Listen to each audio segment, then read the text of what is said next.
Donc il dit ces groupes islamiques-là, à l'extérieur de notre pays, se sont divisés. Et on ne veut pas que cette division-là commence à se propager à l'intérieur de notre pays. Et commence à corrompre nos jeunes. Et nous fasse perdre cette grâce dans laquelle nous vivons. Hein? Subhanallah. C'est comme j'ai entendu un cheikh une fois qui expliquait, il disait, Hassan al-Banna, il est venu à l'époque d'Abdul Aziz, al-Sheikh, Abdul Aziz ibn Saoud, il est venu pour lui dire, on veut ouvrir un bureau de Ikhwan al-Muslimin en Arabie Saoudite. Est-ce que vous nous permettez? Il a dit, vous avez fait ce groupe-là, soi-disant, pour établir la charia dans vos pays. Il dit, nous, on a déjà la charia ici. Pourquoi vous voulez ouvrir un bureau ici? On n'a pas besoin. Hein? Donc c'est pour dire, l'exemple, que ces gens-là ont toujours voulu s'infiltrer là-bas. Mais quand ils n'ont pas été capables de s'infiltrer ouvertement, parce qu'on ne leur a pas donné la permission de propager leur bid'a là-bas, eh bien, ils ont trouvé des moyens en sourdine pour propager leur groupe et leur secte dans le pays de l'Arabie Saoudite. Et c'est pour ça que maintenant en Arabie Saoudite, il y a plein de Ikhwan, il y a plein de gens qui font partie des Ikhwan musulmans. Et ils ont des petites différences par rapport à certains aspects de ce qu'ils suivent qui diffèrent de ce qu'on voit dans les autres pays des Ikhwan. C'est pour ça que des fois les gens les confondent. Parfois ils confondent. Quand ils les voient, ils pensent, quand ils les voient en apparence, que ce sont des salafis. Ils portent la barbe et ils parlent. Qala Allah, qala Rasulullah, qala Ibn Taymiyyah, qala Ibn al-Qayyim al-Jawziyya, qala Ibn Baz, Ibn Uthaymin. Ils mentionnent les noms des ulama. Et ils se donnent une apparence de salafis. Donc quand les gens les voient à l'extérieur, ils vont dire, ces gens-là sont des salafis. Mais la réalité, c'est que leur manhaj, c'est le manhaj des Ikhwan. Donc ce ne sont pas des salafis. Il ne faut pas se laisser tromper. Et dans d'autres pays également, il y a la même chose. Vous allez voir par exemple en Égypte, il y a un groupe de gens qui s'appellent salafis. Et même dans les élections, ils ont parlé de ce groupe-là. Même dans les médias occidentaux, ils disaient, il y a les salafis en Égypte qui ont rentré dans les élections et qui font partie des gens qui rentrent dans les élections. Ils les appellent salafis. Wa alaykoum salam wa rahmatullah. Ces gens-là n'ont rien à voir avec la salafiyya. Et qu'est-ce qui se passe, c'est que beaucoup d'entre ces prêcheurs-là sont devenus célèbres parce qu'ils ont des émissions de télévision. Donc, étant donné qu'ils ont des émissions de télévision et que les gens les écoutent régulièrement, bien les gens commencent à les aimer et ils commencent à avoir une certaine popularité. Hein? Et donc, s'ils deviennent populaires, eh bien, les gens commencent à les aimer, ils n'acceptent pas qu'on parle d'eux ou qu'on mentionne de quelque chose, même si c'est vrai. Et c'est une de leurs ruses. Parfois, on va en parler plus tard, Inch'Allah, de ça, de ce groupe-là en Égypte qui se prétend salafi, mais qui contredit les principes de la salafiyya. Par exemple, ils rentrent dans les élections. Hein? Et il y a beaucoup d'autres éléments qu'ils font, comme ils participent aux manifestations et autres choses de ce genre. Donc ce ne sont pas des salafis, même s'ils se prétendent salafis. Et parmi eux, par exemple, Mohammed Hassan, Abu Ishaq al-Huwaini, Mohammed Hussein Yaqub, et d'autres encore. Et c'est devenu, ces gens sont devenus maintenant des vedettes dans les pays musulmans. Et donc c'est rendu à un point tel que si les hizbiyin veulent discréditer quelqu'un ou faire fuir les gens de quelqu'un, ils ont juste à leur dire une chose. Lui, il critique un tel de ces prêcheurs qui passent à la télé, qui sont des vedettes. Il dit de lui qu'il a des erreurs, qu'il fait des choses contraires à la vérité. Et ça, pour eux, ça suffit. Ça y est. Oh, il dit ça de lui? Ah non, ça, je veux rien savoir de ces gens-là. Hein? Mais ils vont même pas regarder qu'est-ce qu'on a dit sur eux. Ils vont même pas lire les preuves qui ont été mentionnées à ce sujet-là, ni écouter les paroles des ulama au sujet de ces mises en garde-là. Donc si quelqu'un ne fait pas preuve de sincérité pour prêter l'oreille et écouter les ulama, qu'est-ce qu'eux ont dit à propos de ces gens-là, il ne va jamais distinguer entre la vérité et le faux. Hein? Et justement, subhanallah, juste pour vous montrer la preuve de la sincérité des ulama de Ahl Sunnah et des ulama salafiyin. Parce que quelqu'un qui est sincère, il peut pas faire. Quelqu'un qui est pas sincère, il va pas écrire un livre de 1000 pages pour mettre les musulmans en garde de certaines erreurs de certaines personnes. Quand c'est des questions qui ont rapport avec la religion. Et ça, c'est un livre, par exemple, Al-Hudud al-Fasila, Bayna Usul Manhaj al-Salaf al-Salih wa Usul al-Qutbiyya al-Sururiyya. Al-Qutbiyya al-Sururiyya, c'est quoi? Al-Qutbiyya, c'est ceux qui suivent Sayyid Qutb et son manhaj et sa méthodologie et sa pensée. Et al-Sururiyya, c'est ceux qui suivent la pensée et la méthodologie de Mohammed Zayn Abidin Surur, un Syrien d'origine qui était en Arabie Saoudite et qui s'est enfui en Angleterre pour aller établir son organisation et sa da'wah là-bas. Et c'est de eux dont donc il a quitté Dawlat al-Tawhid pour aller en Angleterre pour établir sa da'wah. Bon, qu'est-ce qu'il fait celui-là, Mohammed Surur? C'est deux dont je parle en fait, des Saoudiens Ikhwan. C'est cette tendance-là. Il y a des aspects de leur da'wah qui ressemblent à des aspects de la da'wah des salafs, sur certains points. Mais dans certains aspects, il y a des contradictions et des oppositions. Par exemple, ils font tout pour défendre les gens de bid'ah. Et ils refusent qu'on critique ou qu'on mette en garde contre les gens de bid'ah. Wa alaykum assalam wa rahmatullah. Ils rentrent dans les élections et dans les manifestations. Et ils critiquent et ils dénigrent les ulama de Ahl Sunnah. Et ils élèvent les gens de bid'ah et ils leur cherchent des excuses et ils les flattent dans le sens du poil.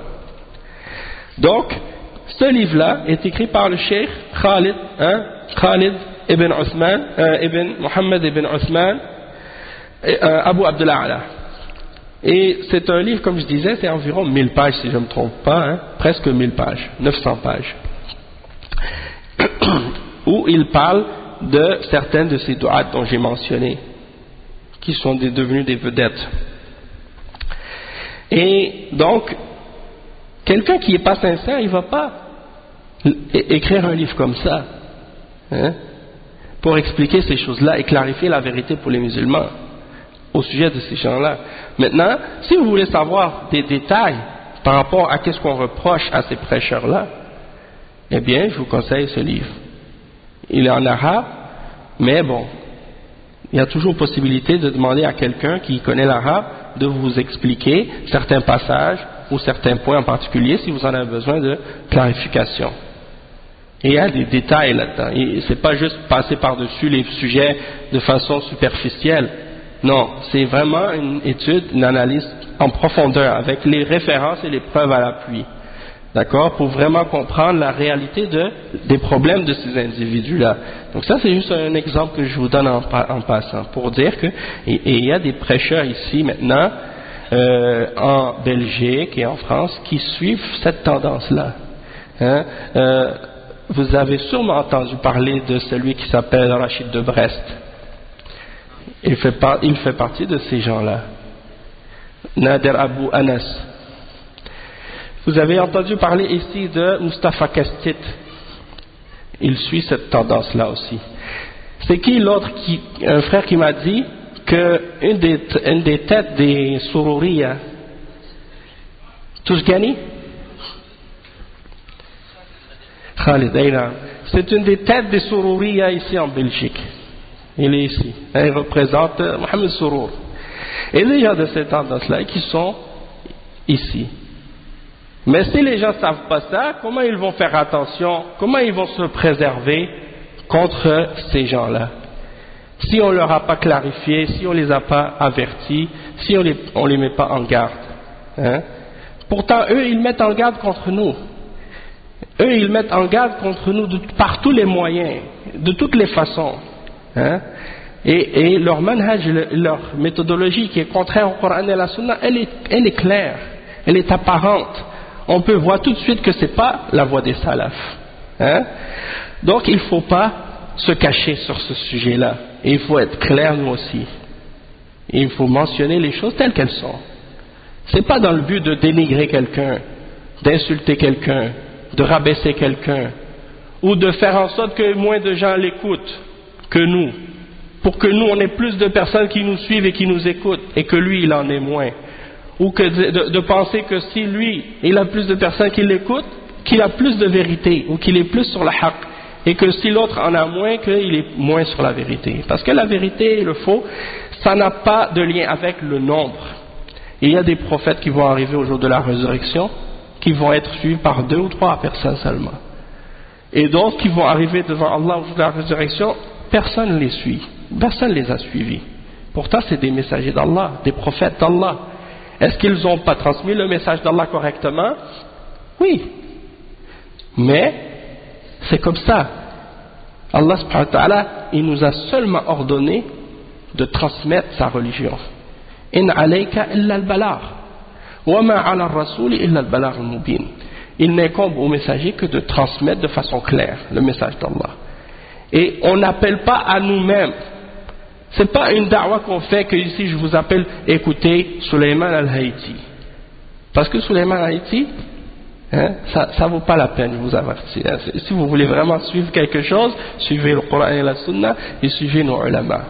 Et moi je viens ici seulement pour vous lire qu'est-ce que les ulama ont dit. Si vous pouvez lire l'arabe, vous n'avez pas besoin de moi. Le livre il est là. Vous pouvez rentrer chez vous, aller écouter les durus en arabe, lire les livres si vous êtes capable.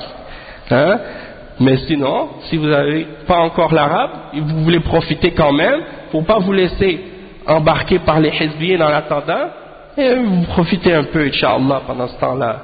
Mais c'est pas un da'wa à soi-même, on appelle à Allah. Et même quand vous allez, par exemple, il y a des frères qui vont étudier en Arabie Saoudite, qui vont être acceptés à Médine. Même là-bas, il y a des hizbiyin. La preuve, Mustafa Kastit, il est gradué de Médine. Eh bien, qu'est-ce qui se passe pendant les 2 années que les gens qui n'ont pas encore l'arabe vont étudier là-bas? Pendant ce temps-là, ils ne peuvent pas s'asseoir avec les ulama parce qu'ils ne comprennent pas l'arabe. Donc, qu'est-ce qui se fait? Ils se créent des petits groupes.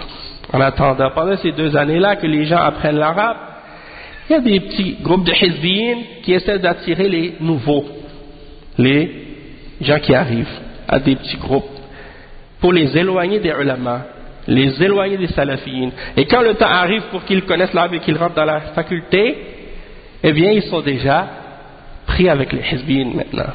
Et même, alors que c'est le moment maintenant qu'ils ont la connaissance de l'arabe, ils peuvent profiter des ulama, eh bien c'est fini parce qu'on les a corrompus maintenant.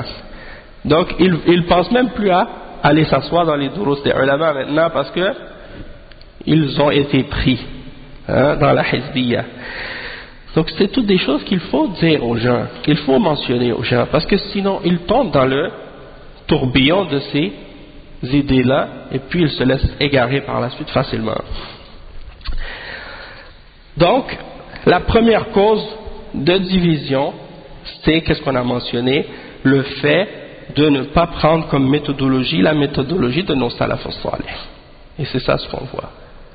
Et les gens, des fois, ils disent, mais pourquoi vous mentionnez tout le temps les questions de manhaj et des choses de ce genre? Pourquoi vous faites pas comme les hizbiyin, ils vont faire des durus sur d'autres sujets, mais ils vont jamais parler de manhaj.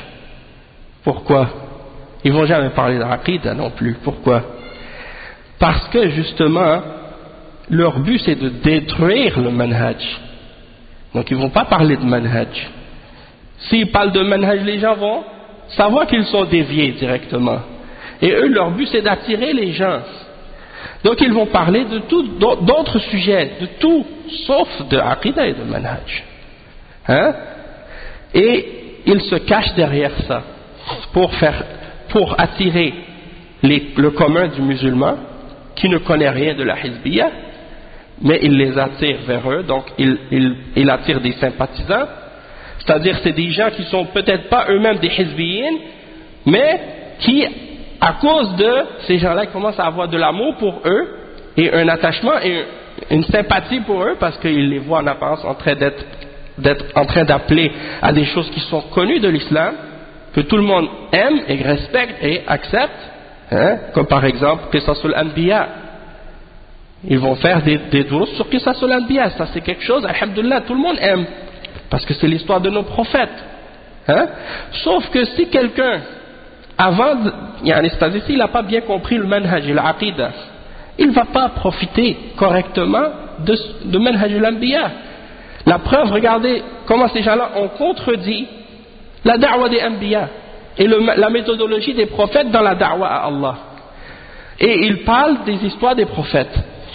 Qu'est-ce qu'ils ont tiré de bien de ces histoires des prophètes s'ils ne sont pas capables de suivre leur méthodologie et leur exemple dans la da'wa, et qu'ils contredisent l'exemple des prophètes dans la da'wa? Donc, en fait, si on veut, on peut comprendre la hizbiya, c'est quoi? C'est comme un genre de virus, comme dans les ordinateurs.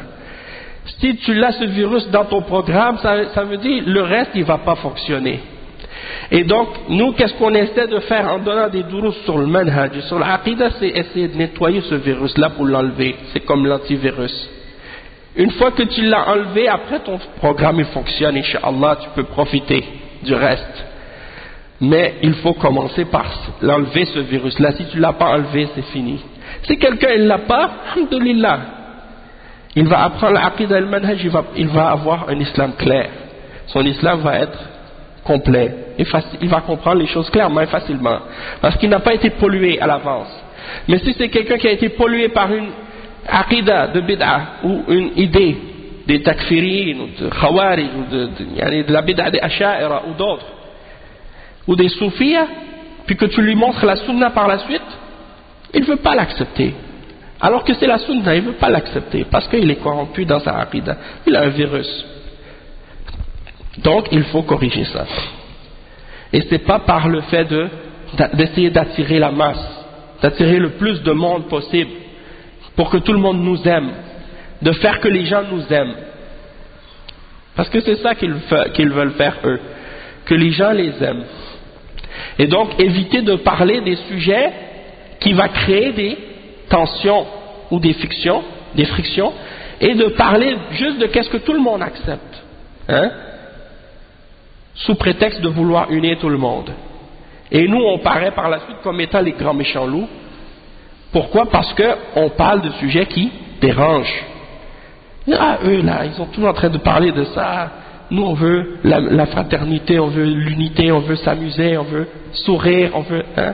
Nous, on ne dit pas qu'il ne faut pas être fraternel, il ne faut pas sourire, il ne faut pas s'aimer entre nous. Au contraire, il faut s'aimer, il faut avoir la fraternité, il faut sourire les uns dans le visage de l'autre, il faut faire ces choses-là. Mais, avant toute chose, corriger les problèmes dans les bases qui existent. Parce que ces problèmes-là, si on ne les a pas corrigés, ça nous empêche par la suite d'avancer. Tôt ou tard, ça va exploser. Donc c'est ça le point important à comprendre.